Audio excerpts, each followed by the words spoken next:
gagawin ko kasi alam ko lang mag-zumba. First time ko lang po magsasalita. Pero gusto ko lang naman pong i-share yung mga pinagdaanan ko nung... Ako nga po pala si May Alegria galing from Davao City pa po. Kaso ang mami ko is Batangueña, ang daddy ko is Rizaleño. Pero dito kami pinanganak sa Davao City. Pero nagalit ang mami ko, kaya ano na po kami dito. For good na. Pero sa Santa Rita Calzada po ako naka-stay dahil doon po kami nakabili ng bahay mag-asawa. Dito na rin po ako nakapag-asawa. Pero nung hindi ko lang po inasahan, nung 2017, August, nagkaroon po ako ng bukol. Hanggang sa nung December 2017, lumaki po siya bigla. Yun daw po yung nakukuha sa stress, sa pagpupuyat, at aminado po ako talaga ako unhealthy lifestyle. Mahilig po ako sa junk foods, hindi po ako kumakain ng mga gulay. Talagang hit ko po yung mga gulay. Aminado naman ako doon. Pero nung January 2, 2018, doon na po ako na-operahan. Invasive ductal carcinoma. Yun po ay pinatanggal na yung bukol. Bukod po sa bukol kasi, meron pang nag-positive naman po ako sa estrogen, kung tawagin po yung HER2.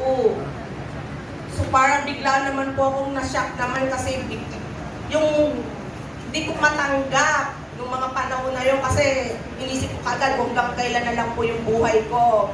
Ayoko pa pong mamatay. Wala pa po ako na gusto ko pa pong makita ang mga anak ko na yung may stable stable job. Di sa madalit sabi, ma-operahan po ako, hindi ko talaga matanggap. Hindi ko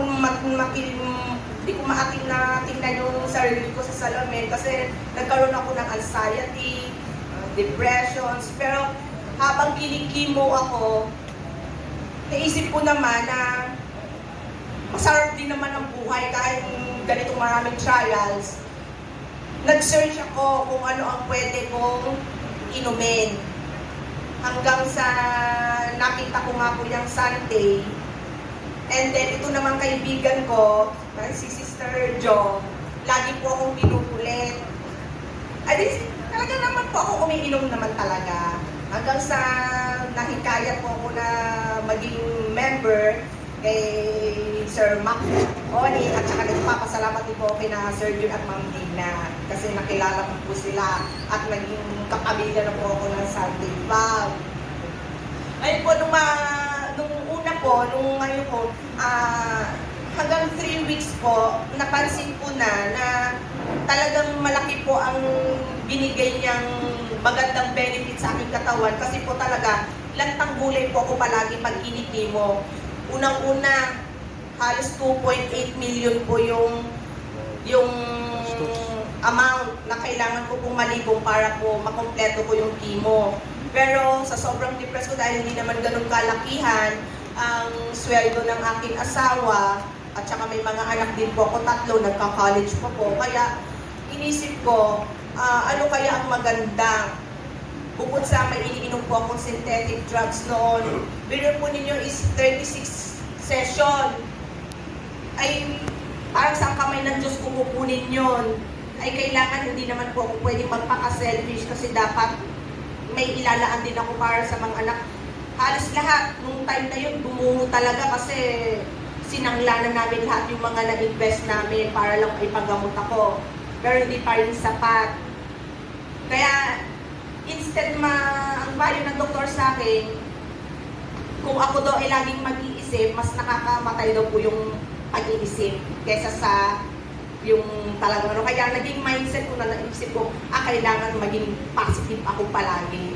Ay, hanggang sa nakaano ko nga yan, kaya sobrang po ako nagpapasalamat sa Sunday Barley kasi talaga nung tinake ko talaga siya, as in talagang bumangon na ako. Dati hindi po ako makapag-CR nang walang akay.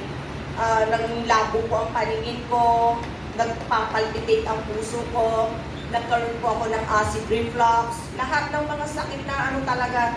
Tapos yung balat ko, yung skin ko, nasunog po siya sa chemo. Talagang hindi na daw maibabalik yung dating kulay ko. Kasi maputi po talaga ako dati. Hindi na maibalik. Tanggap ko na rin po. Basta ang mahalaga, mabuhay. At saka, sinabayan ko din naman po ng dasal habang tinitake ko. Pero pag tinitake ko po ng chemo, dahil po ako stage 2A, grade 3, ang sabi ni Doc sa akin, ispilyo pa ang aking cancer. Pero sa pamamagitan ng pagtitake ko at consistent sa pag-inom ng Sunday Barley, talaga po naman, napansin ko, hindi lamang po pang yung inside ang pinagagaling niya. Kasi lumakas po yung immune systems ko. Tapos nag-lighten po yung skin ko. Tapos naging blooming, naging energetic, naging healthy. Kaya po naman ako, sasabayan niyo rin po talaga ng self-discipline kasi nag-exercise din po ako pagka tapos ng gawain sa bahay, nagsusumba. At hindi ko din naman po ina-expect na ang purpose ko lang naman po talaga ng pag-inom ng Sunday is pang sarili para gumaling. Hanggang sa may nakakakita po sa akin dahil nakalbo po talaga ako dun eh. As in talagang nakita nila kung ano daw po yung ginawa ko, kung ano daw po yung secret weapon ko. Sabi ko, barley lang talaga po ang ininom ko. Kaya kung makita nilang ako talaga is bangong-bangon, tapos talagang masyadong cheap up. At din sabi ko, makikita din pala ako dito. Kaya ayun, pagka may mga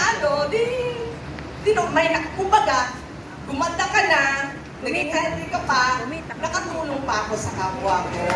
Kaya ako talaga sobrang masaya na naging part po ako ng Sunday Barley.